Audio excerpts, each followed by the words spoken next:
All right, we are live. What is up, you two? It is K Rod here. I'm back with another good video for today. We're going to be covering a lot of fights that happened over the past weekend, and we're going to probably start with the very first couple cards that have came on all at once, which I wasn't really so happy about, but I guess maybe that was, a bit unplanned. It probably should have been separated on different dates. And sadly, we would have already had Errol Spence versus Manny Pacquiao the following next week. But unfortunately, Spence, he is out with an injury. So I hope everything is well with him. But we were supposed to get Teofimo Lopez and George Camboso. So unfortunately, that did not happen. But for those of you coming in, welcome back. Sorry that I haven't really been covering so much boxing content. I've been busy myself, and wasn't really feeling it. I was a bit under the weather, but now we're back. So yeah, let's get right to it, man. I'm looking forward to having a good conversation, and yeah, let's start. So we're gonna talk about what happened over the weekend of fights, and we'll probably start with Darren Cunningham and I guess Lorenzo Chuck Simpson. Those are the only fights that I really watched. But we'll start with Lorenzo Chuck Simpson. He got a TKO victory over Manny Woods. I know that for a fact because I watched it on the YouTube channel, The Boxing Voice. I guess he was covering fights down there, so he watched up the fights, and you know he was able to post it on his channel. So quick shout out to him. Um, Lorenzo did his thing. He broke this guy down and whooped his ass. He wasn't really supposed to be in there with him, but I guess that's more of like a stay busy fight. So I guess more experience for him to get better for his career. And sadly, for the main event, Darren Cunningham lost a very weird, controversial decision to Joseph Ambo. I don't know how he lost this fight. I thought Darren clearly won this fight. Um, oh, wow. Oh, wow. It said on BoxRec, Darren Cunningham got down 4 times. Whoa. I definitely got to watch that fight. But, yeah, I don't see how. I mean, if I could look at the scorecards, yeah, let me look at the scorecards. Oh, it doesn't even say. It doesn't even say on BoxRec on what was the scorecards. So that's pretty corrupt. That's pretty stupid. But yeah, unfortunately, Darren he lost. I kind of find that really strange that he would lose to a no-name fighter. But yeah, I'm sorry that I feel bad for him, honestly, because this guy, he's not well known. He's from the Philippines. He's out of North Hollywood, California, and this guy only has boxed 68 rounds, and he has a 46.15 knockout rate. And his last fight came off of a unanimous 12-round decision to Yanga Sikibu. I don't know who the hell that guy is, but yeah, this guy was coming off of like a loss, and surprisingly, he beat Darren Cunningham, which doesn't surprise me because some of these Asian fighters really do fight well. But I guess in this case, he got the victory, and credits to him. But I don't know how Darren really lost this fight. I probably have to watch the fight, like personally myself, just to get a better view. But sadly, that's what happened, and Darren. He tried his best, and I thought Darren did his thing, but it just sucks that he would actually lose to this guy. Which I'm not gonna write off a fighter for losing. everybody has their bad nights, but Darren Cunningham knows, what he has, to do to get better. So I think he's going to go back to the drawing board. He could probably fight that guy, once again, get his get back if he can get a rematch with him, because I find it really hard to believe that he would actually let this guy beat him, like that. But I mean, if he wants to regain his how should I say, if he wants to regain his clarity or his whatchamacallit, his credibility, I definitely go beat the living crap out of that previous opponent that just defeated him. But I'm pretty sure he'll be fine. 122 is a very promising future. So I mean, once Undisputed is out the way between Stephen Fulton and Brandon Figueroa and who else? MJ, right? Yeah, that Akhmadaliev guy. Then that'll definitely settle the score of the division itself. So Darren, he has plenty of time to reach a world title sooner than later. So losses really don't mean anything until I probably say it really gets to you mentally and physically, and you just don't want to box no more. But I see Darren as a really good up and coming prospect that's going to turn into a really dangerous contender sooner than later. And I never doubted his abilities. He's a very good pure boxer puncher, and I think how he fights is very similar of a, I would say, I don't really know. I probably put him next to. Uh, I really can't say as far as like any past fighters in the past, but if we really want to be a little bit consistent, he has like a mini version of Terry Norris. I would put him next to Terry Norris, but he's definitely a pure boxer before he becomes a puncher. So, yeah, I would say he's a defensive boxer puncher type of fighter.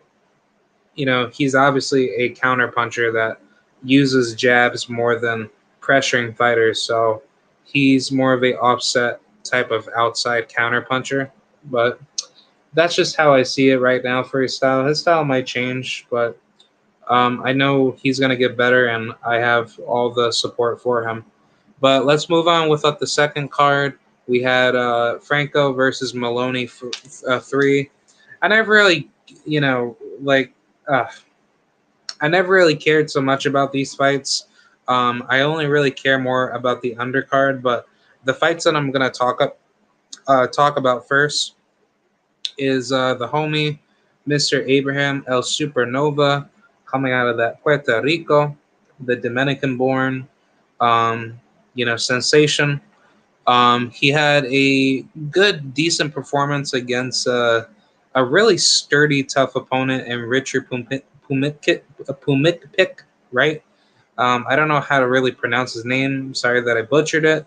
He's a Filipino, very rough, rugged.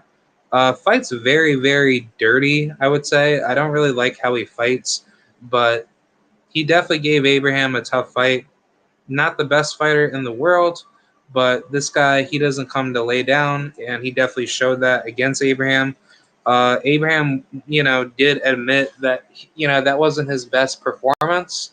I think he's definitely more aware of what he had to do to fix on his skills, but I think AB, he obviously needed to have a tough fight to get himself back, from the long layoff.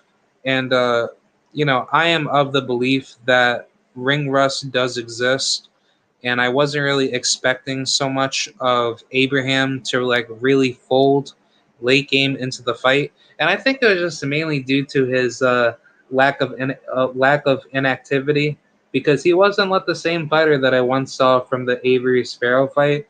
And I want to say like he didn't look like the same fighter coming down to 126.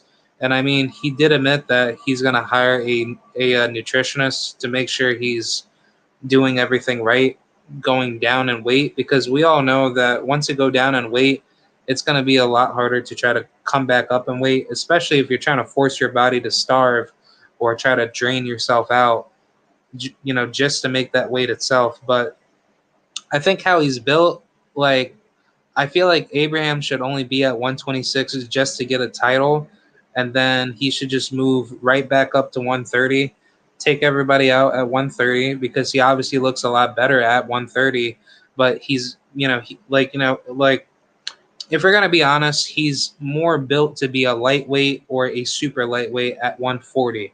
So Abraham, he doesn't really have that frame capable to stay at 126 forever. But I think what he's trying to do is he's trying to force his body to be at 126, and I feel like part of me tells me like that's a bad idea because I tried doing that before when I wanted to cut more weight than for what I shouldn't have because I was young at the time, wrestling in high school, and I shouldn't have done that. And that should have been the absolute no to do, especially if you're trying to get your body in shape and you're trying to let it grow naturally.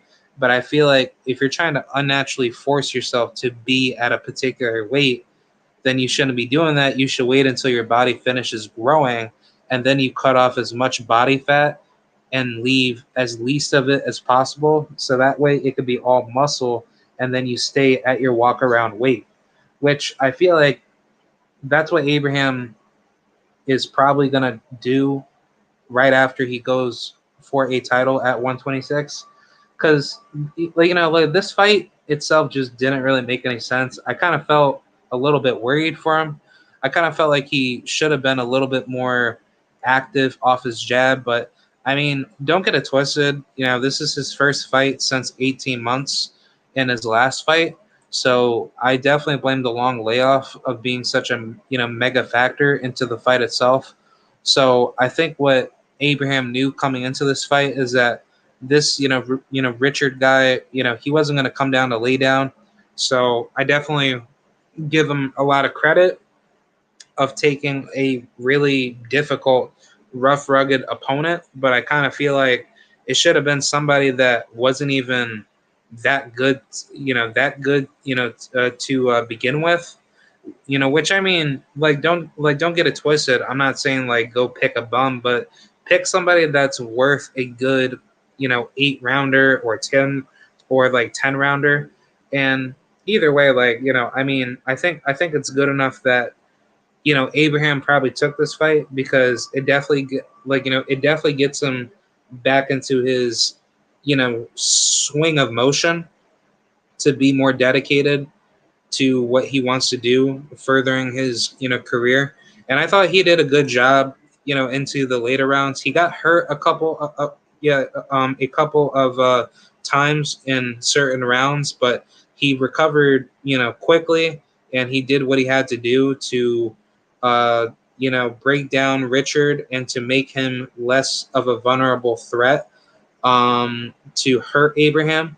And I think what Abraham had done good in this fight is that he maintained the distance with Richard, and Richard wasn't able to capitalize on on his punches more, knowing that he was like the shorter fighter and Abraham was like a much taller fighter.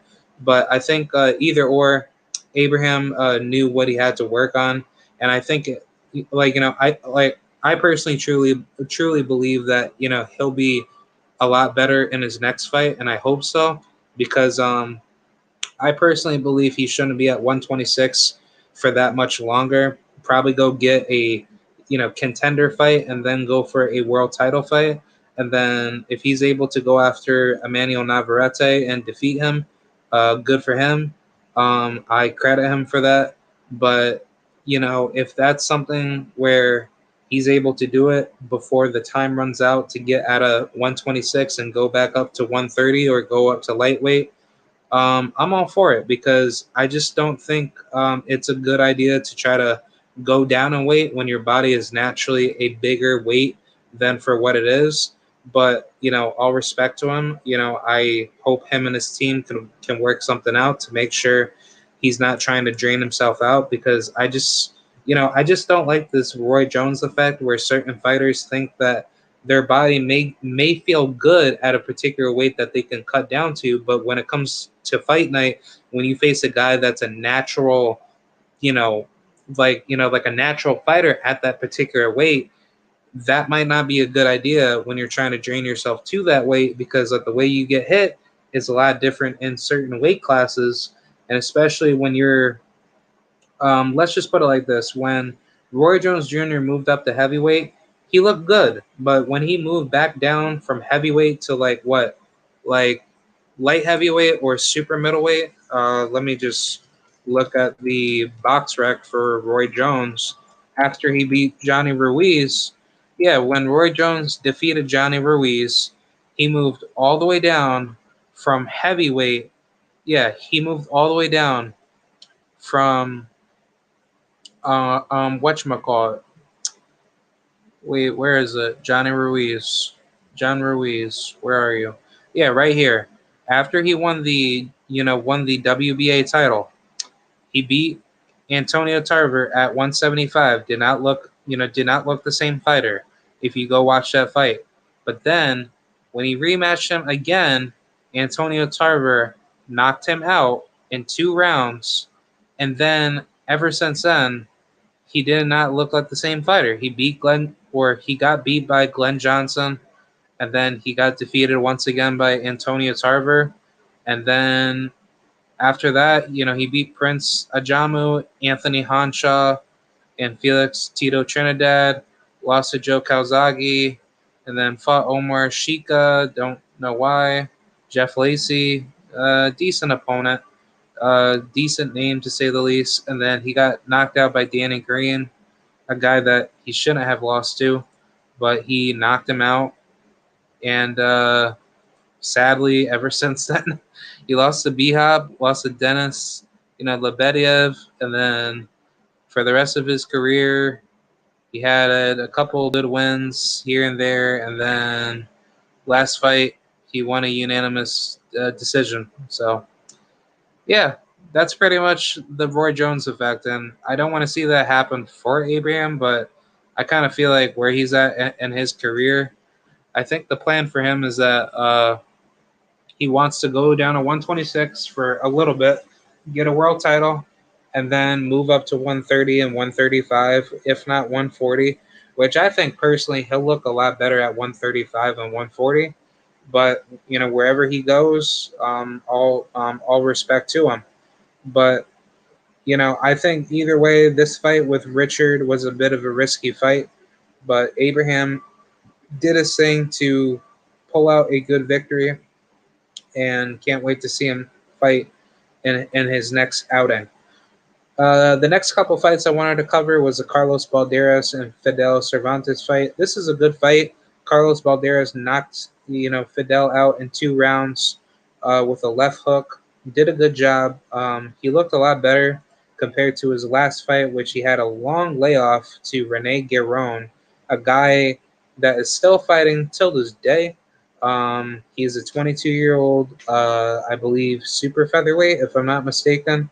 Yeah, ever since he had beat Carlos after he took his loss to Michel Rivera leading up to it, he had recently fought Guadalupe Acosta. That was back in 2020. Don't know what he's doing nowadays, but hopefully he is back. I'd like to see him fight once again. Yeah, he basically stopped his his 2 opponents, including Carlos Balderas. So he's been out the ring for a good year and a half. So, or it will technically be a year coming into, November 29th, you know, of this year. So, yeah, I personally hope that he does come back. He's now at 140, according to BoxRec. But depending on what the future may hold for him, I'd like to see him back because he's definitely a really good fighter, and wherever he goes, I definitely support him. But Carlos, he looked really good in this fight. Not really like the type of opponent that I was expecting him to fight. He fought a guy that is not really that good of a fighter. His most recent fight before Carlos came to a majority decision loss to Jose Zaragoza, and after that, or before that, he had 3 good wins against decent opponents. But either way, I mean, this wasn't really the fight that I was kind of expecting from Carlos. I was thinking he wanted to kind of show out against a really tough opponent, but I think that's his plan coming into the future, and good for him if he does. I'd like to see it because at this point you are definitely heading into your prime, and I think for Carlos's career, he definitely needs to start getting these big fights out the way because you're 25 years old. You are not a prospect anymore. You're definitely climbing up the rankings if you are choosing to do that to become a contender. So I think what he's going to do, if I'm predicting this correctly, after this fight, he better start fighting some top names at 130. So I'm all for that if that's going to be his next plan. So let's move on to the next fight. Albert Bell defeated Julio Cortez. This fight, I wasn't really so impressed with. I kind of felt like this fight was a little bit disappointing. Albert Bell kind of looked like the same typical fighter that just boxes from the outside, tries to make it look interesting, but I kind of feel like his frame at 130 is not built, the right way. And don't get it twisted. I mean, he's a really tall 130 pounder, same height as me, 6 feet, but he has long ass arms. He has a 73-inch arm reach, and he's pretty good. I mean, don't get it twisted. He's fought some really decent names. He defeated Andy Vences. He defeated Manuel Ray Rojas. Uh, I believe he defeated Frank De Alba. Not a bad fight. I mean, don't get it twisted. I mean, he had some really boring performances, but I think where he's going in his career, he's a decent fighter to say the least. Do I think he's going to become a big problem, at the 130-pound division? My honest answer to that is no. I don't think Albert Bell is capable of handling all the bigger fish in the division. But I mean, it doesn't surprise me if he does become a good threat. But I think the problem with Albert Bell is that he goes through a lot of injuries throughout the duration of his career over the years. And I think that if he meets a puncher that hits hard, that can give him a lot of problems on the inside, I feel like Albert Bell is as next to Sebastian Fundora in the sense that, once you hit him hard enough and you hurt him, he could possibly break down like a, like a box of rocks. Who knows? I just think where he's going in his career, I don't think the battle tested opponents would really be afraid of him because of his physique and the skills that he possesses to not be good enough to keep those hungrier, more aggressive fighters that like to be rough and rugged, that would give him a much bigger, tougher fight at 130. But I think if he's going to be facing some up and coming contenders, here are my 5 opponents that I would recommend if I'm going to match make, a potential fight for him. And I would say the next 5 opponents that he should possibly go after. We all know Chris Colbert. He's going to be fighting Roger Gutierrez. I know Roger Gutierrez had been ordered by the WBA to fight Chris Colbert for the WBA regular title. So wherever that may go, that will be a little bit interesting to see where things will be organized. But if that doesn't happen, I like to see That will be a oh shit I like to see Albert Bell face Chris Colbert first. But if he can't get that fight, go after I want to say Azinga Fuzil, but I think he's gonna fight Shadavaskan Rakimov, right? No, actually no. Rakimov is gonna fight Kenichi Ogawa. That's gonna be in Dubai. Okay, good. So I mean, if he wants to, he could go after Fuzinga Fuzil. I think that would be a good fight. The third one should be Oshaki Foster. I would definitely like that fight. That would be a flame fight. The fourth fight would be Lamont Roach And the fifth or sixth fight would be Xavier Martinez, or if not, replace Gabriel Flores Jr. And I think that would be, a really good matchup as far as where we're seeing him grow. So, I mean, either way, he has a lot of smoke he can go after. I just think where he's going in his career, he's not being moved properly, and that's really the biggest problem. I mean, I just feel like that Top Rank, they just do a lot of crappy in-house fighting for their fighters, and it just doesn't really make any sense as far as how the matchmaking is set up.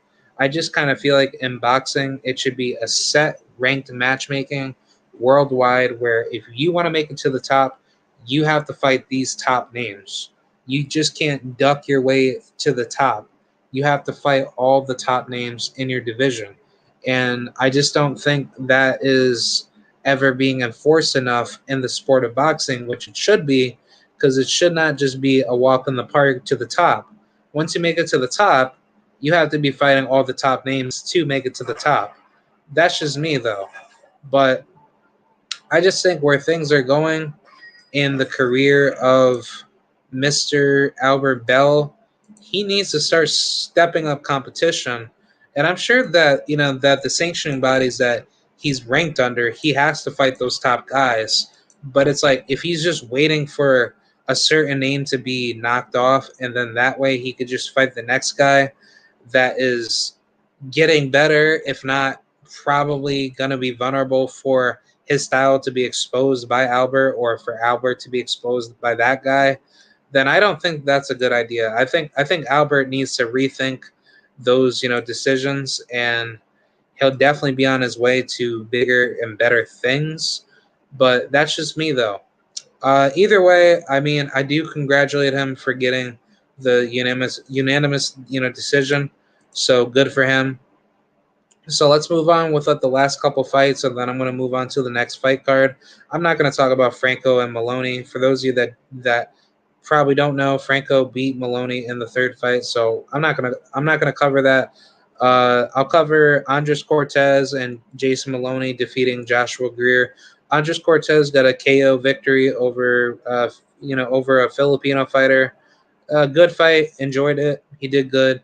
Jason Maloney, he surprisingly defeated Joshua Greer in a unanimous decision victory. Good for him. I wasn't really expecting too much out of that fight itself. I kind of felt like Jason, he kind of had everything going into his favor once he got his rhythm down. But Joshua, he really disappointed me. I thought Joshua was going to win, and I wasn't expecting him to lose to Jason. I thought he did a really sloppy job on the defensive end. He should have been a little bit more aggressive on defense, and he should have worked Jason a little bit more to the body to disrupt him more. So I think if he's wanted to make it up there to the top, I think that's what he needs to work on. He needs to work on defensive pressure, especially if you're trying to get the judges to give you, good, decent decisions. But I think Joshua knows what he has to do, and I don't ever write him off. I think he's a really good, tremendous fighter. But how he's fighting right now, I just don't. I just don't have a lot of faith in him, and I just think it's really sad to see him not do as well as I would think he should, because he's a good fighter, and I just think he needs to be a little bit more aggressive off the offensive angle and not allow himself to be exposed by boxers that he knows he can beat. And I think eventually he'll be back on track. So I really wish him nothing but the best because he is a really good fighter. And I truly believe he has that world championship caliber material to do the things that he says he can, says that he can do.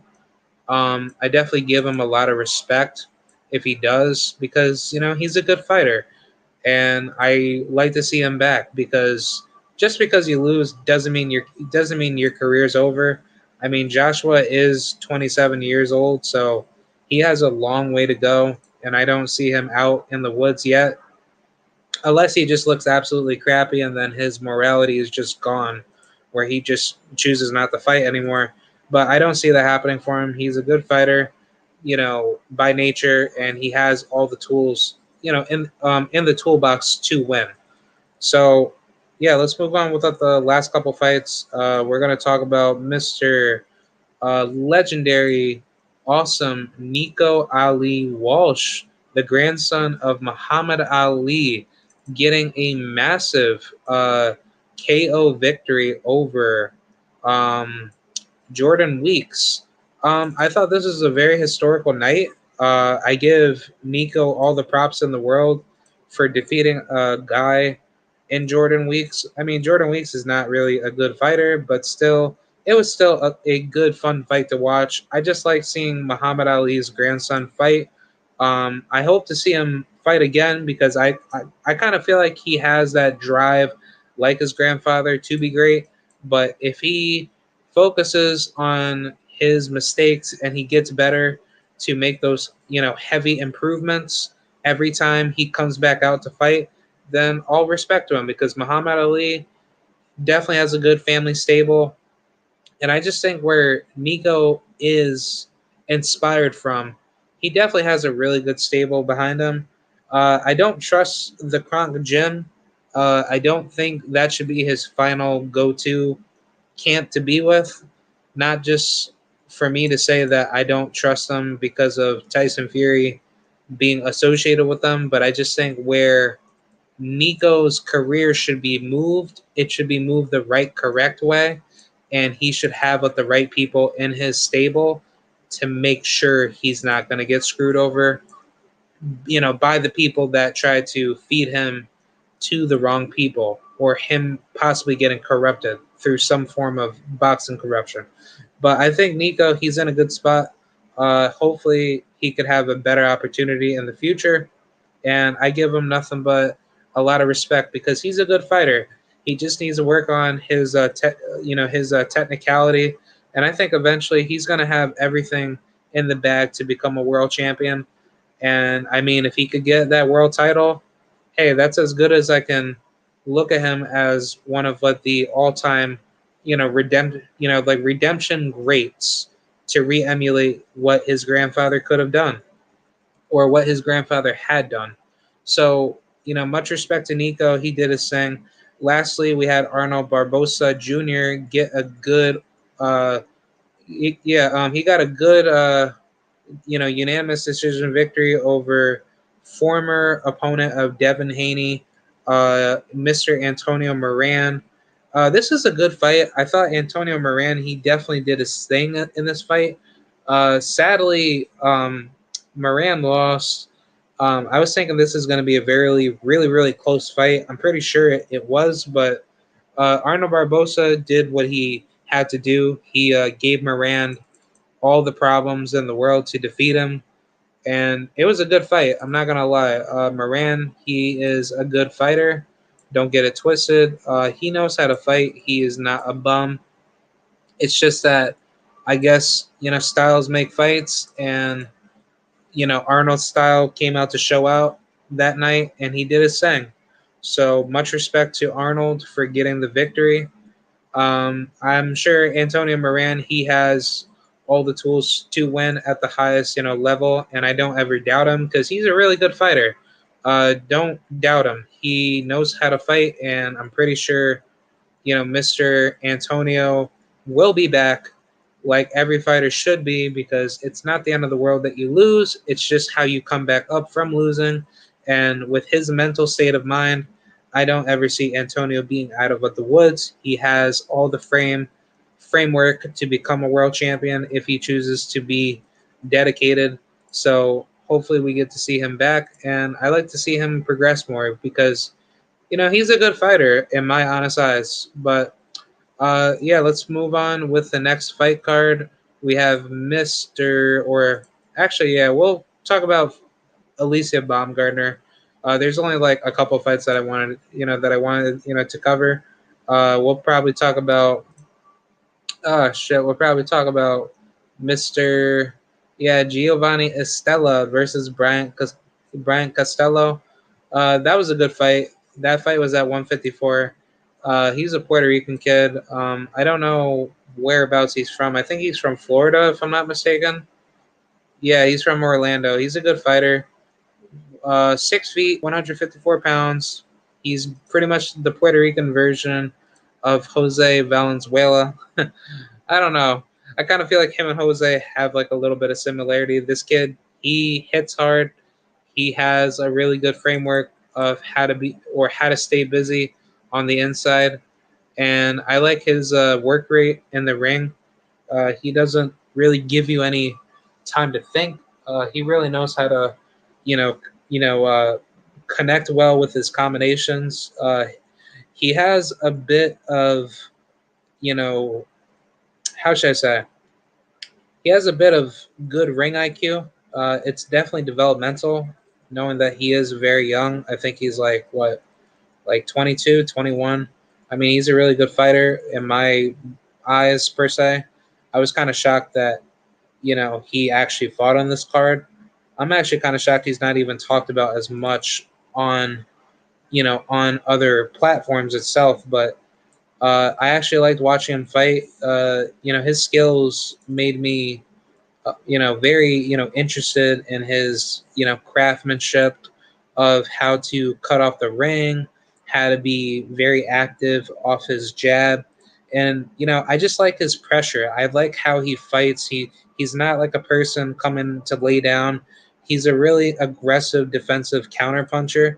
And I think that's what a lot of fighters fail to do. They fail to apply pressure in marquee fights. But I think this fight alone, if you guys ever get a chance to watch this guy in the future, check him out. I personally think he's a really good up and coming Puerto Rican prospect, and I'm personally happy that I'm a fan for him because he definitely boxes smart. He still has like a lot of developing to do, but I want to see him at the top, and I like to see him face those big names at 154 coming in the future.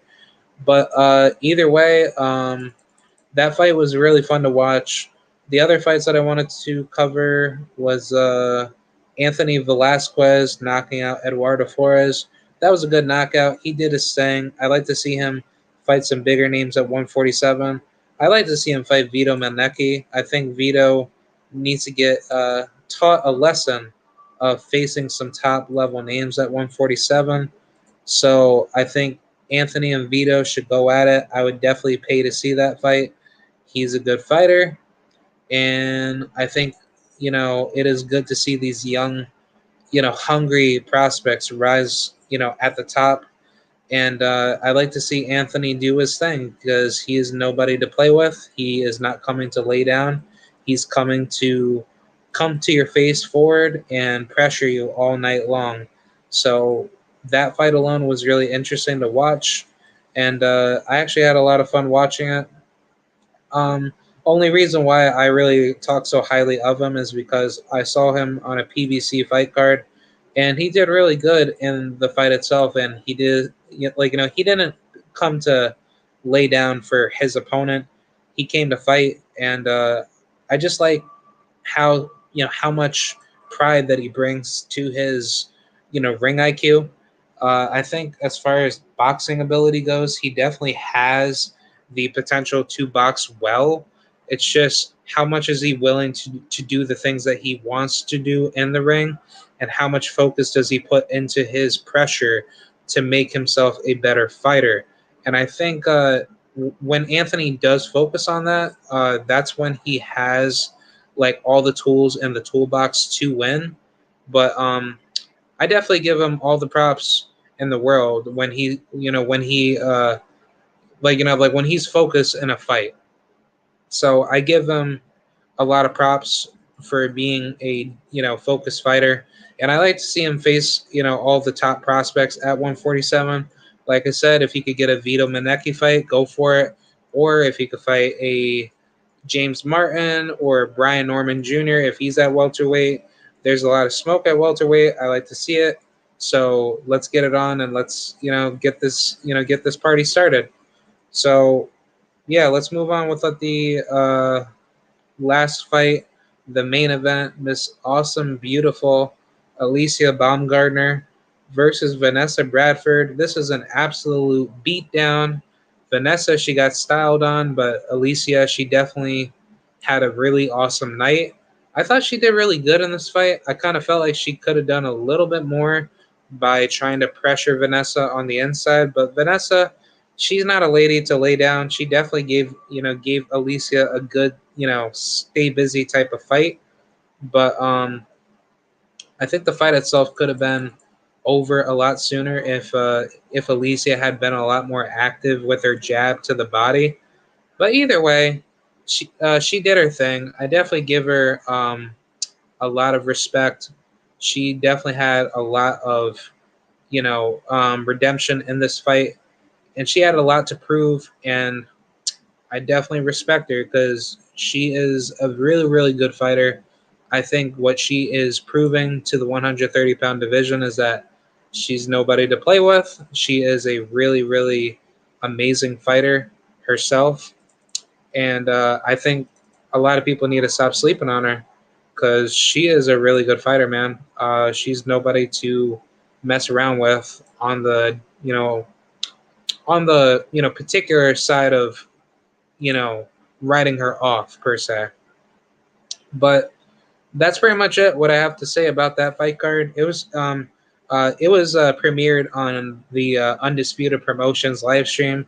Unfortunately, you had to pay for that. I personally didn't want to pay for that, but I saw some highlights off of Instagram that people posted off of it. Hopefully, somebody could probably post a full fight video for it so I could post it on my channel, and I'll definitely show that out. Um, but much respect to Alicia. I know that she wants to go after, all the big names like Miss Michaela Mayer and, Mavia Hamadouche and all the other guys or all the other girls that she knows that she could beat. I personally think, Alicia beats every single one of them. I think she is like the most ducked fighter at a 130, just because that she's fighting all the top names, and you know, she's not coming to lay down. She's coming to actually fight. So I give her all the respect in the world for being that type of fighter, to urge herself to be the best. And I hope to see her thrive more as she moves forward with her career. I mean, she's only like what, 27, 28. Yeah, she's a really good fighter, man. And her only loss came to Christina Lina Darto, and I thought she won that fight. Honestly, I didn't really think she really lost that fight, because Christina, she's just like a wild puncher. She's really not that type of fighter to like really be a big threat, um, unless you like let her hit you, and then it kind of makes it easier for her to smother her punches. But other than that, like, I think Alicia is a much more battle tested fighter that will beat all the top names in the division. I think honestly she would stop Michaela Mayer. I don't think Michaela Mayer is this highly decorated fighter that everyone says that she could be like the next big thing. I kind of feel like Michaela, she honestly gets brutally stopped by Alicia. Same with Terry Harper. I think Terry would beat Michaela in my honest opinion. I just think she's more athletically gifted, and she's definitely getting better. She's just that type of woman that just knows how to break you down, and she has the speed and athletic ability to be that type of fighter to dominate, the division, itself. But don't get it twisted. She's very vulnerable to big shots, and I kind of feel like that's really like the biggest problem with Terry. She gets hit unexpectedly, and her reaction to big shots is not really like the best, but she has the ability to adapt and recover.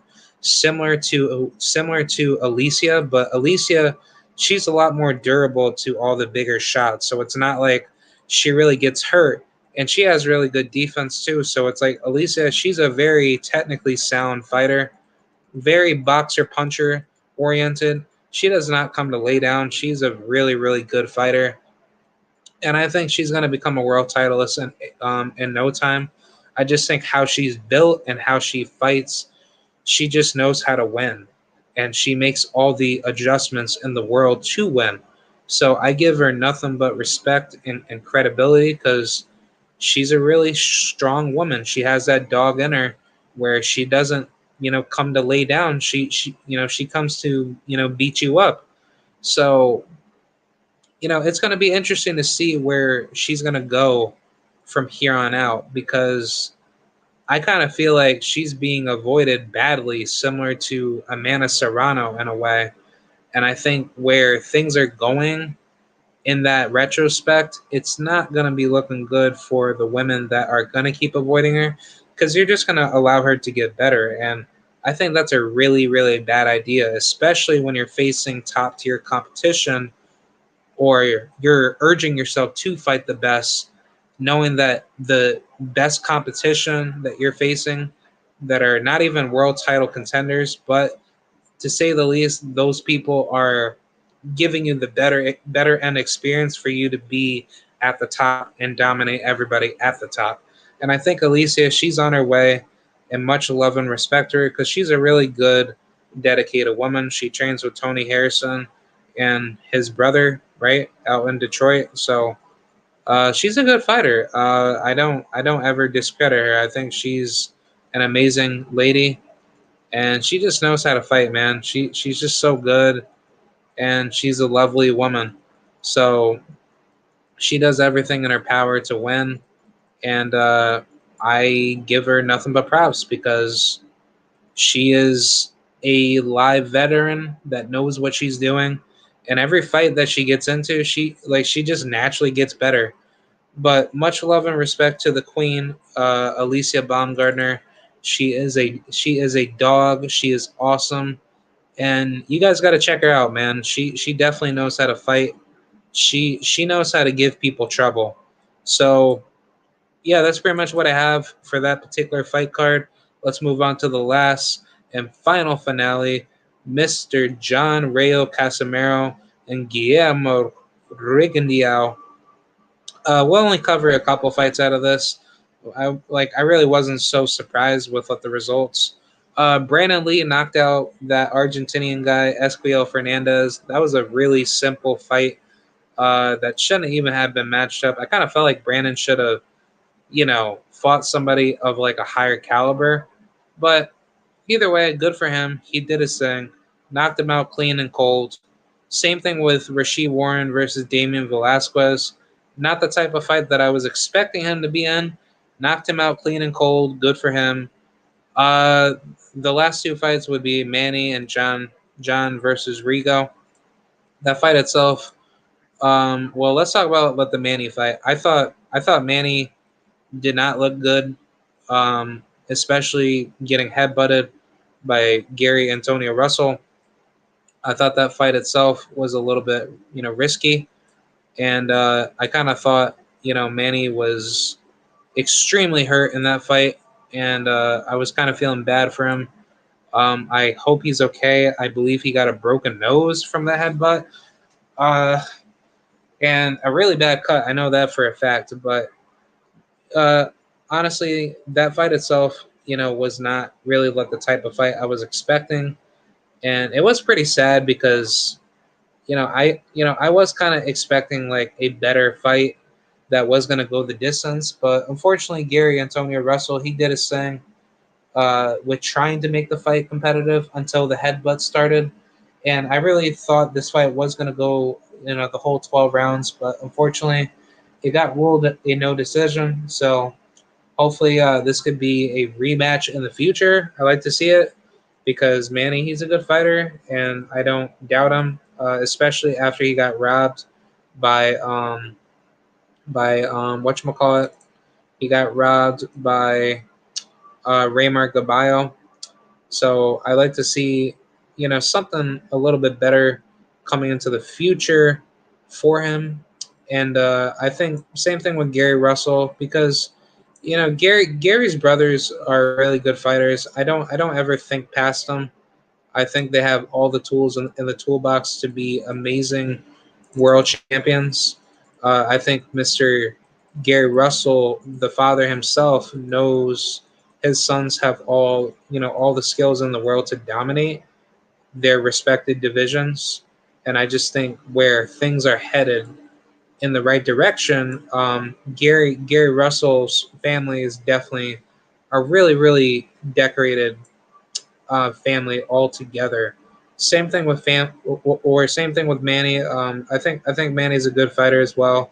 I never thought of him as as a trash fighter. He's always been the underdog coming into fights, and I give him nothing but all the love and respect because Manny, he's definitely the type of guy that doesn't come to lay down.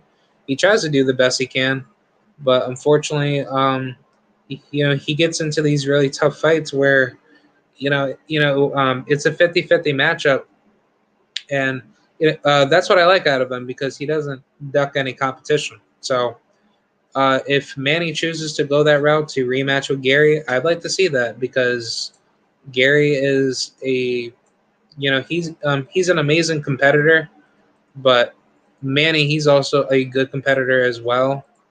And I like to see what the future can hold with those guys seeing each other once again. So I'd like to see it. I don't ever write these guys off. They're good, tremendous fighters. But at the end of the day, styles do make fights. And, stylistically, I would have had Gary beating Manny, but Manny definitely wouldn't have come to lay down against Gary. And Gary knew that this fight was going to be difficult, regardless of what the result may be. But Gary definitely wouldn't have had a easy outing going up against him. So yeah, that's pretty much what I have to say from that fight.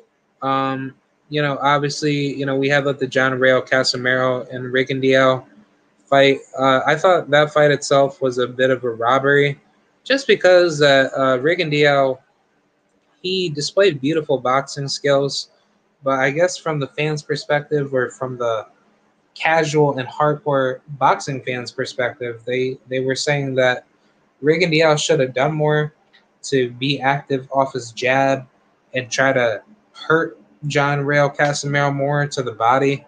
Which, I mean, Rigo thought he was doing good, and I thought he was doing good personally myself too. But what more can he really do other than just outbox Casimiro? People want to say he's boring, but whenever a guy like Devin Haney does it, and he does it in a in a really good dramatic fashion where nobody can deny that he outboxed Jorge Linares and hurt him a couple times, people still want to say he's still boring, knowing that he did the same thing what Rigo did, but he also made it look exciting too.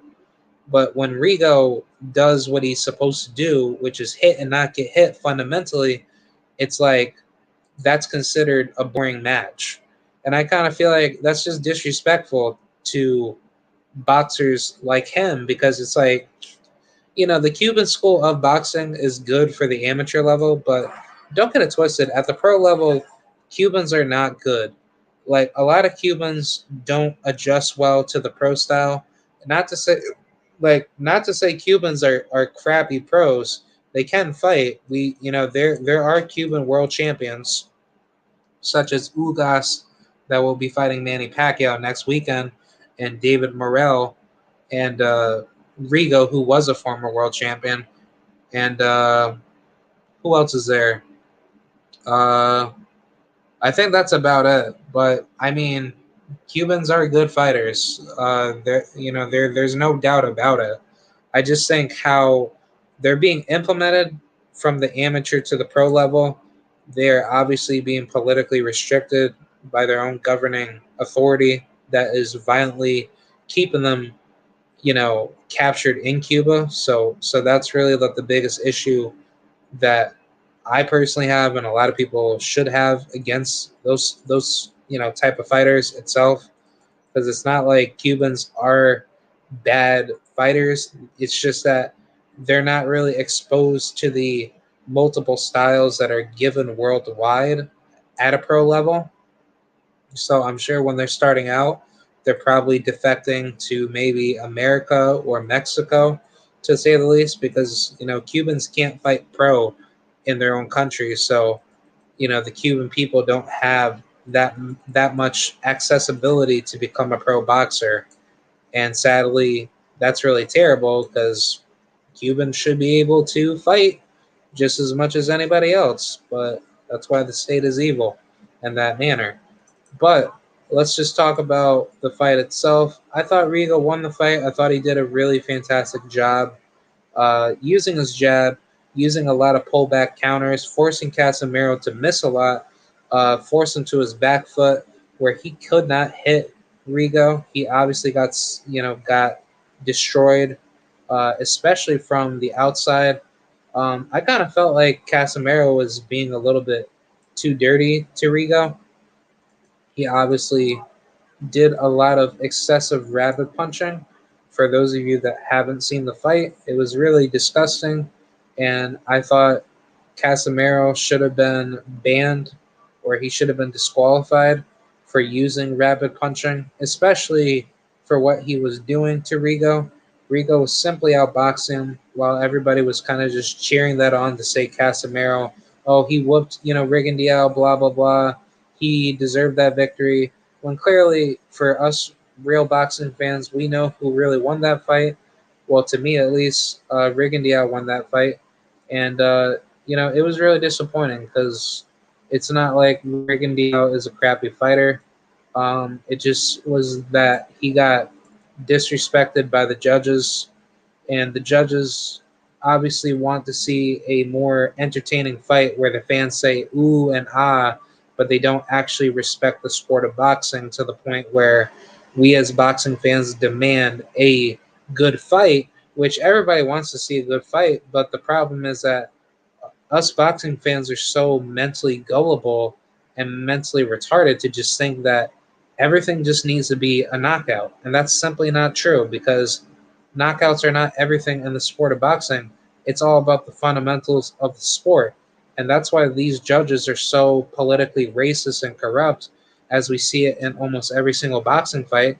Because, like, if you see, like this one fight, I saw this one Mexican woman. I think she's like the wife or girlfriend of Jessica Camara. She's a Mexican girl, but I saw her fight this one European chick. She beat the living crap out of her the entire fight, and the judges still gave the white chick, the victory, which made absolutely no sense. But still, that fight itself, was clearly shown to be the Mexican chick's fight, as she was dominating, the European girl. So either way, it's like, are we going to respect the sport, or are we not going to respect the sport and be politically racist to fighters that we pick and choose as judges that are being signed up for the sport, where the sport is not being catered fairly to who wins the round or not? Because clearly, if a boxer is pummeling another fighter, and we all know that a fighter is doing well, and he or she should not be robbed for that fight itself, then let's be respectful to the fighters. Let's stop robbing their future and giving them losses to which we know that they did not lose the fight if they outboxed or destroyed that opponent all night long. Like the Michael Fox robbery. That is a robbery per se. But don't get it twisted with guys like Rigondeaux. Rigondeaux did his thing, but it wasn't like Rigondeaux was clearly losing the fight. He clearly was doing everything right as a boxer to do everything correctly to win the fight. He was outboxing Casimero. People want to say he was running away. Well, clearly he was not running away. He was doing his thing. He was using the angles, using defensive IQ, using a good jab, making sure Casimiero did not catch him on the inside. He couldn't even cut him off in the inside because Rigo was beating the living crap out of him. So what does that even tell you about Rigondeaux's, boxing skill set? It just shows that the boxing judges don't respect pure boxers when clearly when we got guys like Devin Haney that actually does box and he does put on a good show. Do we not keep that same energy for guys like Rigondeaux and other peer boxers? And the answer is no, because these judges that that cover these fights are just absolutely disrespectful to the fighters that are actually trying to do good in the sport, but they're being disrespected heavy. And I just don't see how this is being accepted as our cultural norm, because this is not good judging. This is horrible judging. I mean, if the NBA did this, the NBA would just go out of business, like automatically. But either way, it's absolutely disrespectful to the people that are trying to compete at the highest level in boxing, and the boxers themselves are not getting their just due. So, yeah, that's pretty much what I have to say. Uh, I oh, I should have also talked about the Joshua Buatsi and Balatnex thing, but I'm not going to talk about that. But I will give a shout out to Raymond Ford. He beat the crap out of Reese Bellotti. That was a good fight, and he did his thing, man. I like to see Raymond Ford challenge for a world title. I think he's ready for it. I think he could beat the shit out of Lee Wood, that just recently fought that horrible Asian fighter in Zoo Tuna Fish Can. I just call him Zoo Shit Can because he's obviously just crappy. He's not that good of a fighter. But Raymond Ford, he won the WBA Continental Americas title. Good for him. He did his thing. He definitely deserved it, and he had everything in the bag to win. I kind of felt like he wasn't being respected enough by the media. A lot of people were kind of thinking he wasn't going to win this fight, but clearly we saw Raymond do his thing. He is a really good, decorated fighter, and I like everything out of him, man. Raymond is such a good fighter. He just knows what he's doing. He's like a mini version of Bernard Hopkins mixed with, Meldrick Taylor in a sense. But I definitely give him all the credit in the world. He is a tremendous fighter, and he does not come to lay down, dude. He comes to savagely beat you up and knock you out, but he outboxes the living crap out of you if you are not focused in the fight. And as we all know, he did try to get that rematch with Aaron Perez. That guy obviously ducked him. Don't know why he did not want to take the rematch with Raymond. I guess he's fine with the draw, which doesn't make any sense in my honest opinion. But I guess if you want to protect your undefeated record, be my guest, because you're eventually going to lose if you're going to fight low-level competition. But yeah, credits to Raymond Ford, man. He is a really, really good fighter. I think he's on his way to world title status. I mean, in under 9 fights, for him beating a veteran like Reese Bellotti and knocking him out clean and cold, off the ropes, that speaks a lot of volume. Honestly, I'm not gonna lie. Raymond Ford is nobody to play with, and I was really surprised that he came out of his way dominating everyone, doubting him, because he definitely did his thing, man. Much love and respect to Raymond, man, because I definitely see him dominating 126 sooner than later. I mean, he's only like, what, 22 years old, 23 years old? He is a really, really good fighter, and you guys have to check him out. But that's very much what I have to say, my fellow YouTube family. Shout out to the almighty LDBC. Uh, I had a pretty good time, talking this out. I could have posted with a link for anyone wanting to hop on, but obviously, like, there wasn't anybody hopping in here talking. So, I obviously just wanted to keep it, steady and just keep it basic. So I definitely enjoy the content for those of you that come through and have a good time. And yeah, that's pretty much it, honestly. Uh that's pretty much what I have to say. And until next time, we have more content coming out. I will be covering the Manny Pacquiao Ugas fight. I'll make my fight prediction, and we'll be back on the live sooner than later. So, yeah, thank you guys very, very much. You guys are the best.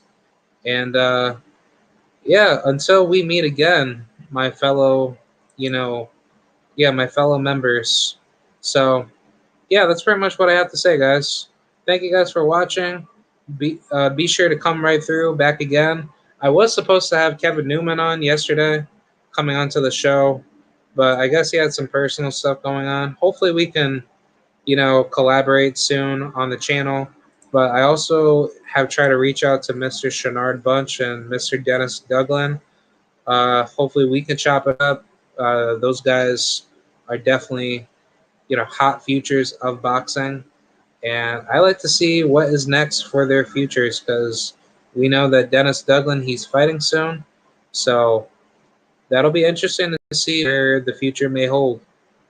So yeah, that's pretty much what I gotta say. Be sure to like, rate, comment, hate, subscribe. I don't care what y'all do, but much love and respect to all my followers. I'll see y'all later. Shout out to the LDBC, and I'm out. Kieran Rodriguez signing out. Long live Puerto Rico. Goodbye.